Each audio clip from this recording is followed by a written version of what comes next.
Assalamualaikum para angler mania.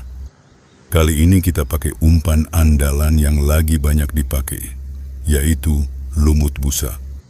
Umpan ini terkenal ampuh buat mancing ikan nila, mujair, bahkan ikan air tawar lainnya, karena memang mirip makanan alami mereka di habitat aslinya.